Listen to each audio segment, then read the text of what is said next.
어느 봄날 오전 서울 외곽의 한 골목이었습니다. 낡은 천막 아래 조그만 토스트 가게 앞에 정장을 차려입은 젊은 여자가 서 있었습니다. 깔끔하게 다린 감색 재킷, 단정히 묶은 머리, 그리고 흔들림 없이 앞을 바라보는 눈빛. 불과 몇 달 전까지만 해도 그 자리에서 앞치마를 두르고 서 있던 바로 그 여자였습니다. 가게 안에 있던 사장은 그 모습을 보자마자 손에 들고 있던 집게를 떨어뜨렸습니다. 얼굴이 하얗게 질렸습니다. 뭔가 말을 하려 했지만 입술만 파르르 떨릴 뿐 소리가 나오지 않았습니다. 여자는 조용히 입을 열었습니다. 사장님, 저 이서연이에요. 오래간만이죠? 그 한마디에 골목의 공기가 얼어붙는 것 같았습니다. 대체 무슨 일이 있었던 걸까요? 몇 달 전까지 이 가게에서 시급을 받으며 일하던 24살 알바생이 어떻게 이 자리에 이런 표정으로 돌아올 수 있었을까요? 그리고 그 사이 가게에는 어떤 일이 벌어졌던 걸까요? 이 이야기의 시작은 그해 12월의 차가운 새벽으로 거슬러 올라갑니다. 평범해 보이는 사람들의 숨겨진 이야기, 이 채널에서 매일 전해드립니다. 오늘 이야기가 궁금하시다면 지금 구독 버튼과 알림 설정 눌러주세요. 끝까지 함께 해주시면 절대 후회하지 않으실 겁니다. 자, 그럼 그해 겨울로 돌아가 보겠습니다. 12월이었습니다. 서울 외곽의 한 주택가. 골목 새벽 5시가 채 되지 않은 시각, 이미 이서연은 가게 문을 열고 있었습니다. 손이 곱을 만큼 차가운 날씨였지만 그녀는 군말 없이 천막을 걷어 올리고 가스밸브를 열고 철판을 달궜습니다. 몸에 밴 동작들이었습니다. 지난 2달 동안 하루도 빠짐없이 반복해온 일과였으니까요. 이서연은 24살이었습니다. 고등학교를 졸업하고 곧장 사회로 나온 지 벌써 몇 년째였습니다. 대학교 입학 통지서를 받았던 적도 있었습니다. 하지만 그해 봄 부모님이 연이어 세상을 떠나면서 그 통지서는 서랍 속 깊이 묻혔습니다. 슬퍼할 시간도 없었습니다. 18살짜리 여동생 수아를 데리고 살아가야 했으니까요. 그때부터였습니다. 서연의 하루가 남들보다 2~3시간 일찍 시작된 것이 새벽 토스트 알바를 마치면 오후엔 편의점, 주말엔 행사 도우미, 그렇게 악착같이 모은 돈으로 고시원 월세를 내고 수아 학원비를 냈습니다. 밥은 항상 수아 먼저였고 새 옷은 항상 수아 먼저였습니다. 서연 자신은 몇 년째 같은 패딩을 입었습니다. 소매 끝이 헤어져 있었지만 그녀는 별로 신경 쓰지 않았습니다. 그리고 그해 가을 수아에게서 연락이 왔습니다. 언니, 나 대학 붙었어. 수아의 목소리는 기쁨과 미안함이 뒤섞여 있었습니다. 합격이었습니다. 수아가 그토록 가고 싶어 하던 학교였습니다. 서연은 전화기를 쥔 채 잠시 말을 잇지 못했습니다. 눈물이 날 것 같았지만 웃음으로 눌렀습니다. 잘했다. 우리 수아 진짜 잘했어. 전화를 끊고 나서야 서연은 조용히 계산기를 꺼냈습니다. 등록금, 생활비, 교통비 숫자들이 화면을 채울수록 가슴이 조여들었습니다. 지금 통장 잔고로는 턱없이 부족했습니다. 더 벌어야 했습니다. 그리고 더 이상 알바만으로는 안 된다는 것도 그녀는 알고 있었습니다. 그래서 서연은 틈틈이 취업 준비를 시작했습니다. 알바를 마친 늦은 밤 고시원 좁은 책상에서 자기소개서를 썼습니다. 지우고 다시 쓰고 또 지웠습니다. 고졸이라는 항목 앞에서 매번 손이 멈췄습니다. 서류 탈락 문자는 답장처럼 빠르게 왔습니다. 하지만 서연은 접지 않았습니다. 수아의 합격 통지서를 생각하면 접을 수가 없었습니다. 그러던 어느 날 새벽이었습니다. 철판을 닦고 있던 서연의 귀에 낯익은 소리가 들려왔습니다.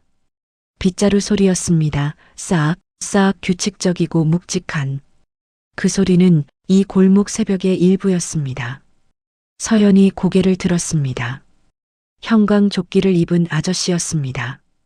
50대 중반쯤 되어 보이는 체격이 야무진 남자였습니다. 희끗한 머리카락, 군더더기 없는 움직임. 아저씨는 가게 앞 인도를 말끔히 쓸고 잠깐 허리를 펴며 하늘을 올려다봤습니다. 입김이 하얗게 피어올랐습니다. 서연은 잠시 그 모습을 바라봤습니다. 그러고는 아무 생각 없이 몸이 먼저 움직였습니다. 따뜻하게 내린 커피 한 잔을 들고 가게 밖으로 나갔습니다. 아저씨, 추운데 이거 드세요. 아저씨가 서연을 바라봤습니다. 잠시 말이 없었습니다. 그러다 투박한 손으로 천천히 컵을 받아들었습니다. 고맙소 딱 2글자였습니다. 그게 전부였습니다. 서연도 더 말을 붙이지 않았습니다. 다시 가게 안으로 들어가 첫 손님을 맞을 준비를 했습니다. 별것 아닌 일이었습니다. 그냥 추워 보여서, 그냥 커피가 남아서, 그냥 드린 것뿐이었습니다. 하지만 그 짧은 순간을 아저씨는 오래 기억하게 됩니다. 서연이 까맣게 모르는 채로 그렇게 12월이 흘렀습니다. 아저씨는 매일 새벽 그 골목에 나타났습니다. 비가 오는 날도 눈이 쌓인 날도 마찬가지였습니다. 싹싹. 그 빗자루 소리는 서연에게 새벽 알람 같은 것이 되어 있었습니다. 소리가 들리면 서연은 자연스럽게 커피를 한 잔 내렸습니다. 때로는 구석에 남은 재료로 토스트를 하나 만들어 봉지에 담기도 했습니다. 아저씨는 언제나 말없이 받았고 언제나 고맙소 한마디였습니다. 둘 사이에 긴 대화는 없었습니다. 그래도 어색하지 않았습니다. 새벽 골목에는 그런 종류의 고요함이 있었습니다. 서연은 그 시간이 나쁘지 않았습니다. 하루 중 가장 조용한 순간이었으니까요. 낮이 되면 달랐습니다. 가게 사장 김미숙은 45살이었습니다. 처음 면접 볼 때는 털털하고 시원시원한 사람처럼 보였습니다. 하지만 막상 일을 시작하고 보니 그 털털함은 무례함의 다른 이름이었습니다. 김미숙은 서연을 자주 야라고 불렀습니다. 손님이 있든 없든 상관없었습니다. 야, 거기 행주. 왜 그렇게 나도 눈이 있어, 없어? 야, 손님한테. 왜 그렇게 말해 배운 데가 없나? 처음에는 서연도 긴장해서 움츠러들었습니다. 하지만 시간이 지나면서 알게 됐습니다. 저 말들이 자신을 향한 게 아니라는 것을 아니, 정확히는 자신을 아무렇게나 대해도 된다고 생각하는 사람에게서 나오는 말이라는 것을, 그리고 그 생각의 뿌리에 뭐가 있는지도. 어느 날 오후 단골 손님과 이야기를 나누던 김미숙의 말이 서연의 귀에 들어왔습니다. 요즘 애들은 고졸이면 그냥 알바나 해야지 뭘 더 바라겠어요. 눈만 높아가지고. 서연은 철판을 닦던 손을 멈추지 않았습니다. 표정도 바꾸지 않았습니다. 하지만 속이 뜨거워지는 건 어쩔 수 없었습니다. 이를 악물었습니다. 그리고 속으로 되뇌었습니다. 조금만 더 수아 등록금 낼 때까지만. 그 말이 서연의 버팀목이었습니다. 밤이 되면 서연은 고시원으로 돌아왔습니다. 이평 남짓한 방에 짐을 내려놓고 세수를 하고 책상 앞에 앉았습니다. 노트북을 켜면 구직 사이트가 첫 화면으로 떴습니다. 즐겨찾기에 등록해둔 회사들을 하나하나 확인했습니다. 새로 올라온 공고가 있으면 밤새 자기소개서를 다듬었습니다. 어떻게 하면 고졸이라는 항목을 강점으로 바꿀 수 있을지, 어떻게 하면 짧은 경력을 성실함으로 채울 수 있을지 생각하고 쓰고 지우고 다시 썼습니다. 수아가 가끔 문자를 보내왔습니다. 언니 밥은 먹었어? 너무 무리하지 마. 서연은 괜찮다고 답했습니다. 항상 괜찮다고 했습니다. 수아가 걱정할까봐, 수아가 미안해할까봐. 사실은 하나도 괜찮지 않은 날에도 서연은 괜찮다고 썼습니다. 1월이 됐습니다. 2월이 됐습니다. 한파가 맹위를 떨치던 어느 새벽 서연이 아저씨에게 토스트를 건네며 무심코 말했습니다. 아저씨, 오늘 진짜 춥네요. 이거 따뜻할 때 드세요.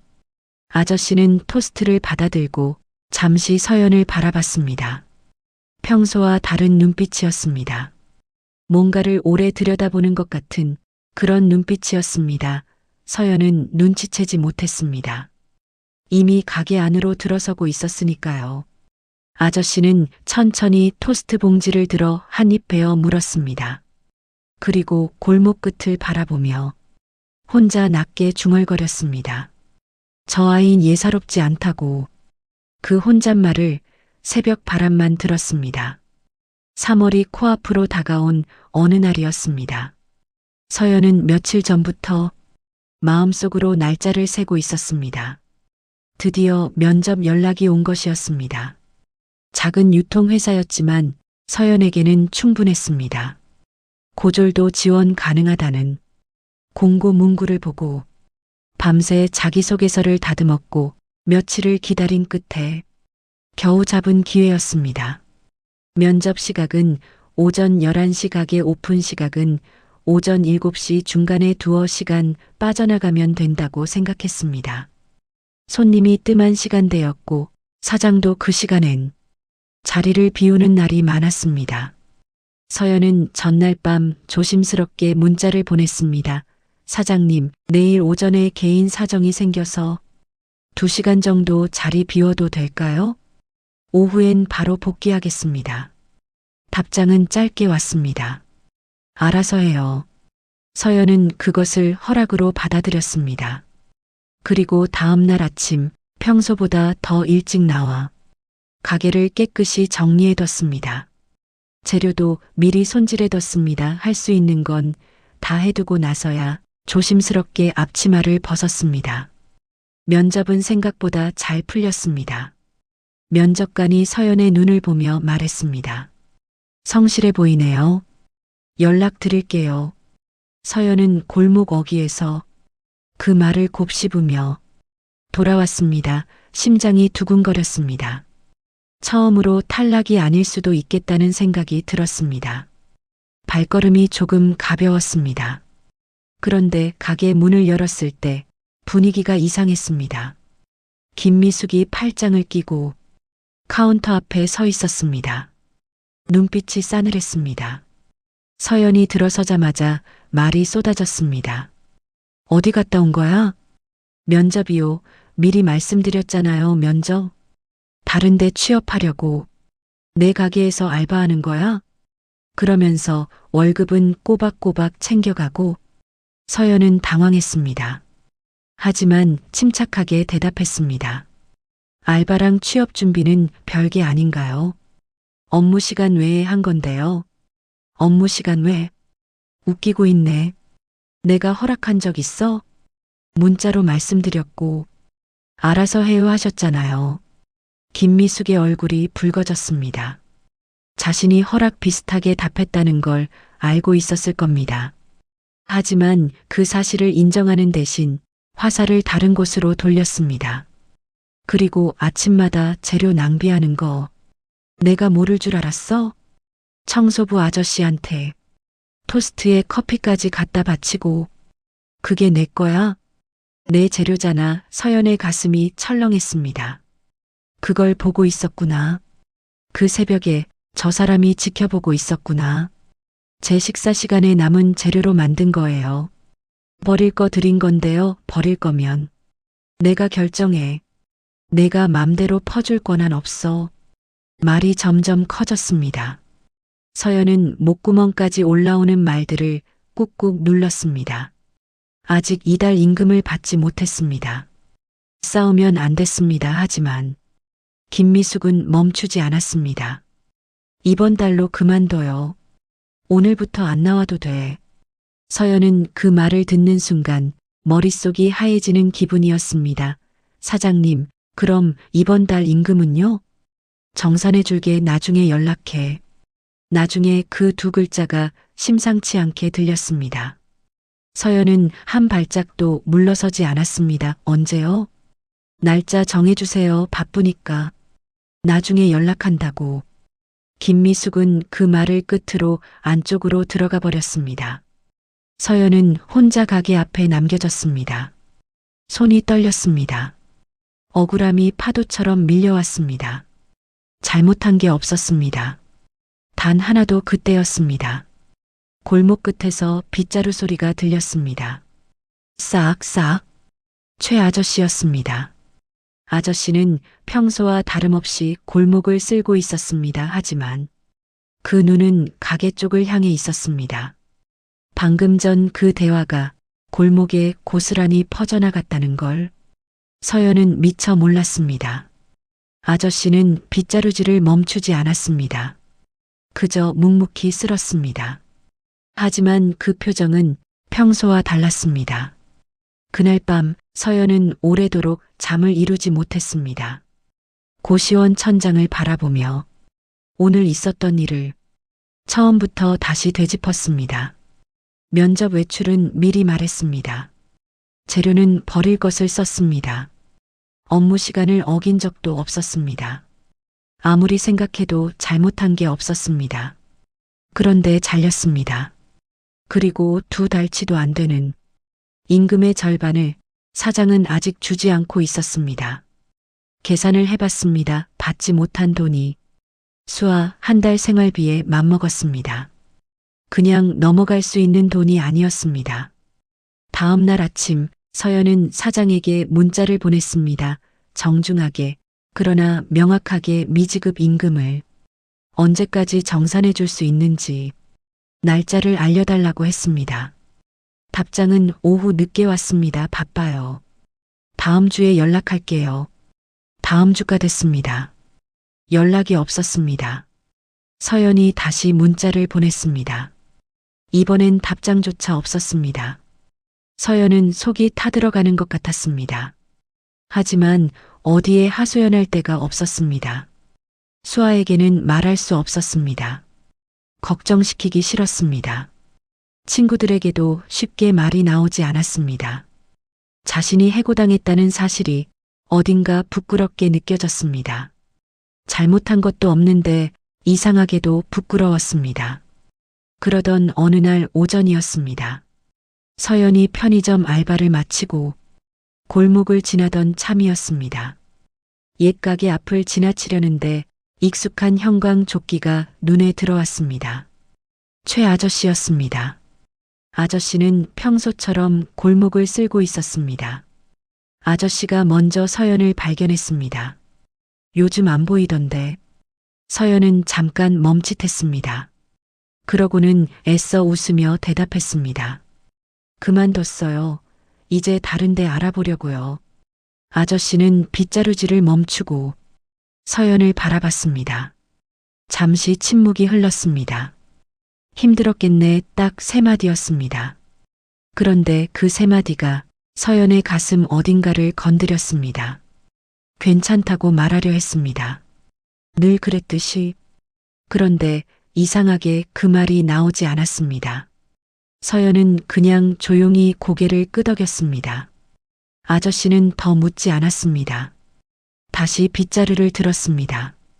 서연도 발걸음을 옮겼습니다. 그게 다였습니다. 하지만 그날 이후였습니다. 아저씨의 움직임이 조금씩 달라진 것이 아저씨는 그날 오후 구청 동료에게 조용히 물었습니다. 근처 노점 가게 중 임금 체불 문제가 있는 곳을 신고하려면 어디로 가야 하는지 동료는 노동청 민원 접수 방법을 알려줬습니다. 아저씨는 수첩에 번호를 받아 적었습니다. 그리고 며칠 후 아저씨는 가게 쪽으로 걸어가는 위생점검 공무원들을 보았습니다. 아저씨는 아무 말 없이 빗자루질을 계속했습니다. 표정 하나 바뀌지 않았습니다. 한편 서연은 여전히 취업 준비를 이어가고 있었습니다. 해고의 충격이 가시기도 전에 다시 구직 사이트를 열었습니다. 주저앉아 있을 시간이 없었습니다. 수아의 개강이 한 달도 남지 않았습니다. 그 무렵 서연의 휴대폰에 낯선 번호로 문자가 한 통 도착했습니다. 이서연 씨 맞으신가요? 면접 관련해서 연락드립니다. 내일 오전 10시 서울 559 5빌딩 3층으로 오실 수 있을까요? 서연은 화면을 몇 번이나 다시 읽었습니다. 지원한 적 없는 곳이었습니다. 이름도 들어본 적 없는 회사였습니다. 누가 이 번호를 알고 연락을 한 걸까요? 스팸인가 싶었습니다. 하지만 문자가 정중했고 주소도 실제로 존재하는 곳이었습니다. 서연은 한참을 고민하다 짧게 답장을 보냈습니다. 네, 가겠습니다. 보내고 나서도 여전히 영문을 몰랐습니다. 대체 누가 왜 자신에게 연락을 한 건지 서연은 그날 밤도 오래 천장을 바라봤습니다. 하지만 이번엔 불안 때문이 아니었습니다. 뭔가 알 수 없는 기대감 때문이었습니다. 그게 뭔지는 몰랐지만 어딘가 따뜻한 느낌이었습니다. 마치 새벽 골목에서 맡던 커피 향 같은 그 무렵 김미숙의 가게에는 조금씩 이상한 일들이 생기기 시작했습니다. 처음엔 사소한 것이었습니다. 단골 손님 중 몇이 발길을 끊었습니다. 오래 거래하던 식자재 납품업체에서 갑자기 단가를 올리겠다고 통보해 왔습니다. 김미숙은 대수롭지 않게 넘겼습니다. 그런 일은 장사를 하다 보면 있을 수 있는 일이었으니까요. 그런데 어느 날 오전 낯선 사람 둘이 가게 앞에 나타났습니다. 구청 위생 점검 직원들이었습니다. 정기 점검 일정이 아니었습니다. 누군가의 제보로 나온 특별 점검이었습니다. 직원들은 꼼꼼하게 가게 구석구석을 살폈습니다. 냉장고 온도, 식자재 유통기한, 조리도구 위생 상태. 김미숙은 처음엔 당당하게 응대했습니다. 하지만 점검이 이어질수록 얼굴빛이 달라졌습니다. 유통기한이 이틀 지난 재료가 냉장고 안쪽에서 나왔습니다. 위생 점검 기록부도 제대로 작성되어 있지 않았습니다. 직원들은 과태료 고지서를 내밀었습니다. 김미숙은 그날 저녁 혼자 가게 문을 닫으며 중얼거렸습니다.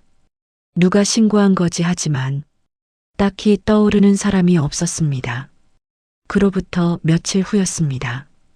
이번엔 노동청에서 연락이 왔습니다. 체불 임금 관련 진정이 접수됐다는 내용이었습니다.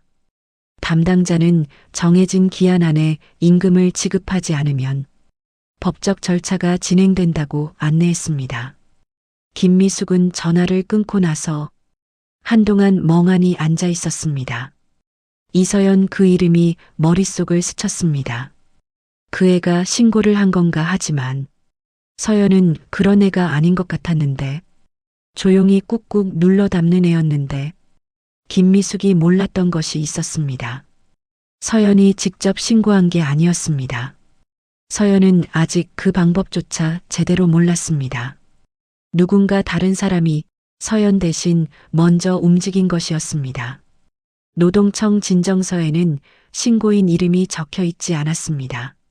하지만 그 서류를 작성한 손은 매일 새벽 빗자루를 쥐던 바로 그 손이었습니다. 최영복 아저씨는 20년 넘게 대기업 인사팀에서 일했습니다. 채용과 노무, 근로기준법은 그에게 숨쉬는 것만큼 익숙한 영역이었습니다. 퇴직 후에도 그 지식은 고스란히 남아 있었습니다. 그리고 지금 그 지식이 처음으로 누군가를 위해 쓰이고 있었습니다. 아저씨는 그것으로 끝내지 않았습니다. 오래 알고 지내던 식자재 유통업계 지인에게 조용히 귀띔했습니다. 저 가게 거래할 때 조심하라고 말은 짧았지만 업계에서 20년 넘게 쌓은 신뢰가 실린 한마디였습니다. 며칠 지나지 않아 납품업체 하나가 계약을 해지했습니다. 또 다른 곳은 선불 결제로 조건을 바꿨습니다. 김미숙에게는 마른 하늘의 날벼락 같은 일들이었지만 이 모든 것이 어디서 시작됐는지 그녀는 끝내 알지 못했습니다. 가게 앞 골목을 쓸던 그 아저씨에게서 비롯됐다는 것을. 한편 서연은 이 모든 사실을 전혀 모르고 있었습니다. 그저 내일 면접 준비에 집중하고 있었습니다. 낡은 정장을 꺼내 다렸습니다. 구김이 잘 펴지지 않는 소매를 몇 번이나 다시 다렸습니다. 이력서를 출력했습니다. 가방에 넣었다가 꺼냈다가 다시 넣었습니다. 수아가 방문을 두드렸습니다. 언니, 내일 면접이야? 밥은? 먹었어. 너 먼저 자, 잘 될 거야. 언니. 서연은 문 너머로 들려오는 수아의 목소리에 잠시 손을 멈췄습니다. 그러고는 조용히 웃었습니다. 잘 될 거야. 그 말이 오늘따라 유난히 마음에 걸렸습니다. 이상하게 그럴 것 같은 예감이 들었습니다. 다음 날 아침 서연은 평소보다 일찍 눈을 떴습니다. 정장을 입고 머리를 단정히 묶었습니다. 거울을 한번 봤습니다. 낯설었습니다. 늘 앞치마를 두르고 있던 자신이 오늘은 달라 보였습니다. 어깨를 한번 폈습니다. 그리고 집을 나섰습니다. 5빌딩 앞에 도착했을 때 서연은 건물 입구에서 잠시 멈췄습니다. 유리문 너머로 깔끔한 로비가 보였습니다. 심호흡을 했습니다. 엘리베이터를 탔습니다. 3층 버튼을 눌렀습니다. 문이 열렸습니다. 서연은 안내를 받아 면접실 앞에 섰습니다. 문을 두드렸습니다. 들어오라는 말이 들렸습니다. 서연이 문을 열었습니다. 그 순간이었습니다. 심사위원석 끝자리에 앉아있는 한 남자와 눈이 마주쳤습니다. 단정한 정장 차림이었습니다. 반듯하게 빗어넘긴 희끗한 머리카락. 서연의 뇌리에서 무언가가 빠르게 스쳐 지나갔습니다. 저 사람 어디서 본 것 같은데. 하지만 이 깔끔한 정장 차림의 사람이 매일 새벽 형광조끼를 입고 빗자루를 쥐던 그 아저씨라는 것을 서연은 아직 확신하지 못했습니다. 서연은 자리에 앉았습니다. 면접관은 3명이었습니다. 정면에 HR 담당자로 보이는 30대 여성, 그 옆에 회사 팀장급으로 보이는 40대 남성, 그리고 끝자리에 희끗한 머리카락에 그 남자. 서연은 애써 시선을 정면으로 고정했습니다. 하지만 자꾸만 끝자리 쪽으로 눈이 갔습니다. 면접이 시작됐습니다. HR 담당자가 먼저 물었습니다. 자기소개 부탁드릴게요. 서연은 준비한 대로 말했습니다. 목소리가 처음엔 조금 떨렸지만 말을 이어갈수록 안정됐습니다. 지원 동기를 물었고 서연은 솔직하게 답했습니다. 화려하게 포장하지 않았습니다. 고졸이라는 것, 소녀가장이라는 것, 그래서 더 절실하다는 것을 담담하게 말했습니다. 면접관들이 서류를 들여다보며 메모를 했습니다. 그때였습니다. 끝자리의 남자가 처음으로 입을 열었습니다. 이서연 씨, 혹시 전에 5595 골목 토스트 가게에서 일하셨나요? 서연의 심장이 쿵 내려앉았습니다. 천천히 그 남자를 바라봤습니다. 정장 차림이었지만 이제는 알 수 있었습니다. 반듯하게 빗어넘긴 희끗한 머리카락. 투박하지만 단단해 보이는 손. 새벽마다 골목을 쓸던 그 아저씨였습니다. 서연의 입이 열렸다 닫혔습니다. 다시 열렸습니다. 아저씨세요? 남자가 조용히 고개를 끄덕였습니다. 그러고는 옅게 웃었습니다. 서연은 그 순간 머릿속이 완전히 하얘지는 기분이었습니다. 새벽마다 형광조끼를 입고 빗자루를 쥐던 그 사람이 지금 면접관 자리에 정장을 입고 앉아 있었습니다. HR 담당자가 당황한 서연을 보며 조용히 설명했습니다. 최영복 사회이사님이 이서연 씨를 추천해 주셨어요. 직접 보셨다고 하시더라고요. 사회이사. 서연은 그 단어를 들으며 눈앞이 아득해지는 것 같았습니다. 최영복은 담담하게 말을 이었습니다. 몇 달을 매일 새벽에 봤습니다. 어떤 날도 빠진 적이 없었고 어떤 날도 불성실한 적이 없었어요. 남은 커피 한 잔, 토스트 한 조각을 건넬 때도 티 내지 않았습니다. 저는 사람을 오래 봐온 사람입니다. 이런 사람이 필요했습니다. 면접실이 조용해졌습니다. 서연은 눈물이 날 것 같았습니다. 참았습니다. 여기서 울면 안 됐습니다. 입술을 꽉 깨물었습니다. HR 담당자가 다시 질문을 이어갔습니다. 서연은 흔들리는 마음을 다잡으며 끝까지 면접에 집중했습니다. 최영복은 이후 단 한마디도 더하지 않았습니다. 그저 조용히 서연을 바라봤습니다. 처음 그 새벽에 그랬던 것처럼 면접이 끝났습니다. 서연이 자리에서 일어나 인사를 했습니다. 면접실 문을 나서는데 최영복이 낮게 말했습니다. 수고했어요. 서연은 문 밖으로 나와 벽에 등을 기댔습니다. 숨을 크게 들이쉬었습니다. 눈물이 차올랐습니다. 이번엔 참지 않았습니다. 복도에 아무도 없었습니다. 그냥 흘렸습니다. 소리 없이 그냥 흘렸습니다. 아무도 알아주지 않는다고 생각했습니다. 새벽마다 혼자 문을 열고 혼자 철판을 달구고 혼자 버텨온 날들을 고졸이라는 이유로 서류에서 잘려나가고 재료 낭비한다는 이유로 잘려나가고 그 모든 날들을 아무도 보지 않는다고 생각했습니다. 그런데 보고 있었습니다. 단 한 명이 매일 새벽 말없이 보고 있었습니다. 한편 같은 시각 김미숙의 가게 앞에는 또 다른 일이 벌어지고 있었습니다. 노동청 담당자가 직접 방문한 것이었습니다.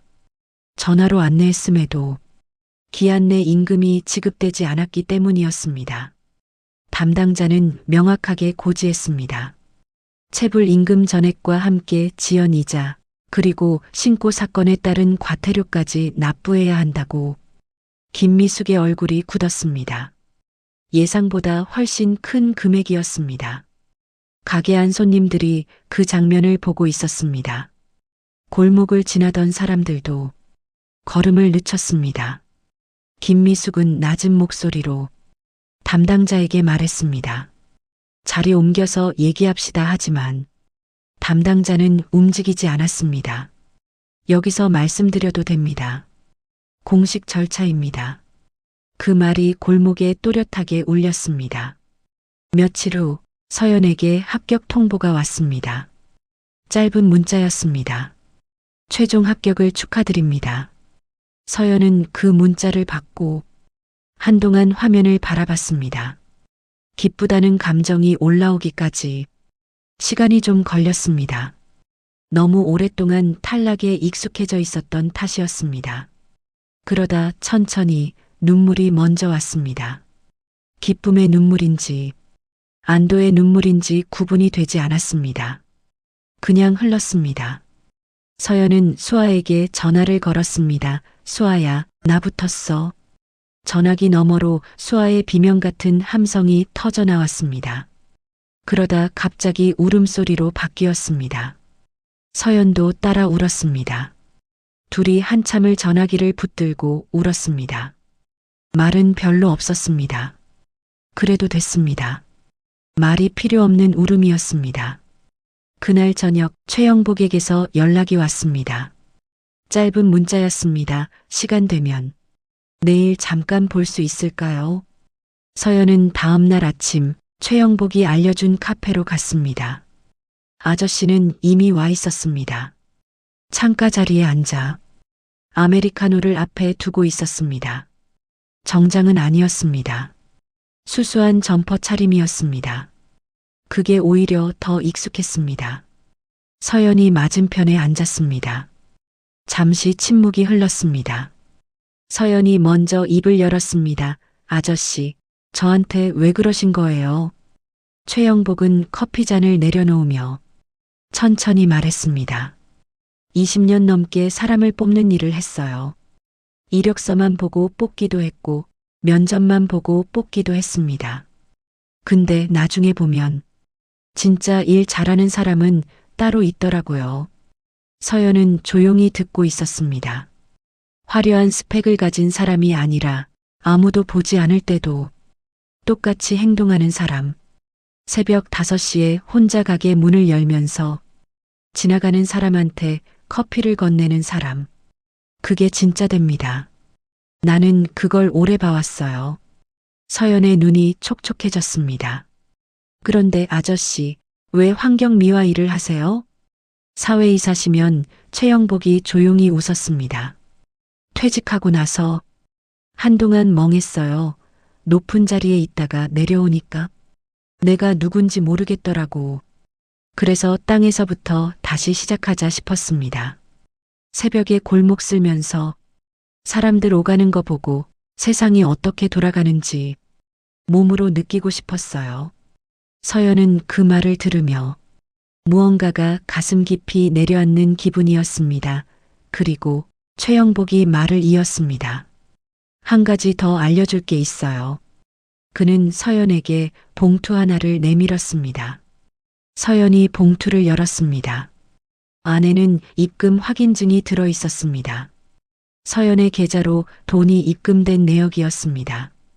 미지급 임금 전액이었습니다. 거기에 지연 이자까지 더해진 금액이었습니다. 노동청 절차가 마무리됐어요. 법대로 다 받은 겁니다. 서연은 그 종이를 손에 쥔 채 한동안 말을 잇지 못했습니다. 목이 메었습니다. 겨우 입을 열었습니다. 아저씨가 하신 거예요? 절차를 안내해드린 것뿐입니다. 서연 씨가 받아야 할 돈을 받은 거예요. 서연은 고개를 숙였습니다. 눈물이 테이블 위로 떨어졌습니다. 참으려 했지만 이번엔 되지 않았습니다. 그동안의 날들이 한꺼번에 밀려왔습니다. 새벽마다 혼자 문을 열던 날들, 수아 앞에서 괜찮다고 말하던 날들, 서류 탈락 문자를 받고 다시 노트북을 열던 날들, 아무도 알아주지 않는다고 생각하며 이를 악물던 날들, 그 모든 날들을 이 사람이 알고 있었습니다. 최영복은 서연이 진정될 때까지 아무 말도 하지 않았습니다. 그저 창밖을 바라보며 기다렸습니다. 서연이 눈물을 닦고 고개를 들었을 때 아저씨가 조용히 말했습니다. 앞으로도 지금처럼 하면 됩니다. 지금까지 해온 것처럼. 서연은 고개를 끄덕였습니다. 말이 나오지 않았습니다. 그냥 끄덕였습니다. 카페를 나설 때 서연은 문득 한 가지를 깨달았습니다. 자신이 그 새벽에 건넨 것은 커피 한 잔이 아니었습니다. 토스트 한 조각이 아니었습니다. 아무 계산 없이 그냥 추워 보여서, 그냥 배고플 것 같아서 건넨 마음이었습니다. 그 마음이 돌아온 것이었습니다. 몇 배가 되어서 봄볕이 골목 끝까지 내려앉아 있었습니다. 입사 첫날을 앞둔 전날 밤이었습니다. 서연은 내일 입을 정장을 다시 한번 꺼내 확인했습니다. 구김은 없었습니다. 가방 안에 필요한 서류도 다시 챙겼습니다. 수아가 옆에서 내내 설레는 표정으로 지켜봤습니다. 언니, 진짜 멋있다. 서연은 웃었습니다. 오래간만에 아무것도 억누르지 않은 웃음이었습니다. 그런데 잠자리에 들기 전 서연은 한 가지가 마음에 걸렸습니다. 아직 끝내지 않은 일이 하나 있었습니다. 다음 날 아침 서연은 출근 전 1시간 일찍 집을 나섰습니다. 향한 곳은 회사가 아니었습니다. 낡은 천막 아래 조그만 토스트 가게가 있는 그 골목이었습니다. 골목 어귀에 도착했을 때 가게는 열려 있었습니다. 김미숙이 철판을 닦고 있었습니다. 예전보다 훨씬 수척해 보였습니다. 가게 안은 한산했습니다. 예전에 줄을 서던 단골들의 모습은 보이지 않았습니다. 서연이 가게 앞에 멈춰 섰습니다. 김미숙이 고개를 들었습니다. 그 순간 손에 들고 있던 행주가 천천히 내려갔습니다. 눈이 커졌습니다. 감색 재킷에 단정히 묶은 머리, 흔들림 없는 눈빛, 불과 몇 달 전 자신이 앞치마를 낚아채듯 내쫓았던 그 24살짜리 알바생이었습니다. 침묵이 흘렀습니다. 서연이 먼저 입을 열었습니다. 목소리는 낮고 차분했습니다. 사장님, 저 이서연이에요. 오래간만이죠. 김미숙은 아무 말도 하지 못했습니다. 입술이 움직였지만 소리가 나오지 않았습니다. 임금 잘 받았어요. 감사합니다. 그 말에 김미숙의 얼굴이 붉어졌습니다. 감사하다는 말이었지만 듣는 사람은 알고 있었습니다. 그게 감사가 아니라는 걸 법이 받아내지 않았다면 절대 주지 않았을 돈이라는 걸. 서연은 한 발짝도 물러서지 않았습니다. 하지만 목소리를 높이지도 않았습니다. 그냥 똑바로 바라봤습니다. 그것으로 충분했습니다. 건강하세요. 서연은 돌아섰습니다. 그리고 골목을 걸어 나갔습니다. 뒤를 돌아보지 않았습니다. 김미숙은 한동안 그 자리에 서 있었습니다. 철판 위에서 토스트가 타는 냄새가 났습니다. 그것조차 알아채지 못했습니다. 그로부터 2달 후 가게는 문을 닫았습니다. 위생 과태료와 노동청 벌금, 거기에 납품업체 조건 변경으로 인한 원가 상승까지 감당하기 어려운 것들이 한꺼번에 쌓였습니다. 천막은 거쳤고 철판은 치워졌습니다. 오래 붙어있던 메뉴판이 떨어졌습니다. 골목은 그저 조용해졌습니다. 누가 망하게 한 것이 아니었습니다. 스스로 뿌린 것들이 스스로에게 돌아온 것이었습니다. 서연의 회사 생활은 순탄했습니다. 새벽부터 몸에 밴 성실함은 직장에서도 그대로였습니다. 누가 보든 보지 않든 서연은 늘 같은 태도로 일했습니다. 최영복이 봐온 그대로였습니다. 동료들은 서연을 좋아했습니다. 상사들은 서연을 신뢰했습니다. 수아는 무사히 대학에 입학했고 2 자매는 고시원을 나와 작은 반지하 방으로 이사했습니다. 여전히 넉넉하지 않았지만 전과는 달랐습니다. 내일이 어둡지 않았습니다. 그리고 그해 12월이 다시 왔습니다. 서연은 출근길에 잠깐 멈췄습니다. 어느 골목 어귀에 작은 붕어빵 노점이 새로 생겨 있었습니다. 이제 막 장사를 시작한 듯한 20살 남짓의 여자아이가 추운 새벽바람을 맞으며 혼자 노점을 지키고 있었습니다. 손이 빨갛게 얼어 있었습니다. 서연은 잠시 그 모습을 바라봤습니다. 그러고는 지갑을 열지 않았습니다.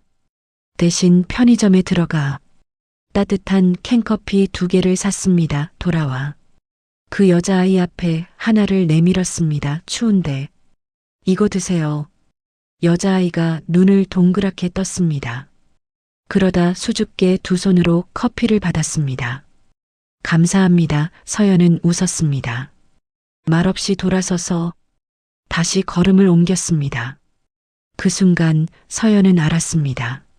몇 해 전 그 새벽에 아저씨에게 커피를 건네던 자신의 마음이 어떤 것이었는지를 계산이 없었습니다.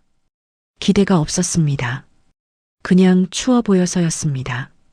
그냥 사람이 사람에게 할 수 있는 가장 작은 일이었습니다. 그리고 그 작은 일이 세상을 조금씩 다르게 만든다는 것을 서연은 회사를 향해 걸었습니다. 12월의 차가운 바람이 뺨을 스쳤습니다. 하지만 이상하게도 따뜻했습니다.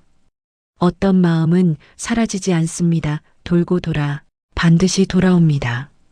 당신이 오늘 건넨 작은 온기가 언젠가 당신에게 가장 필요한 순간에 돌아올지도 모릅니다.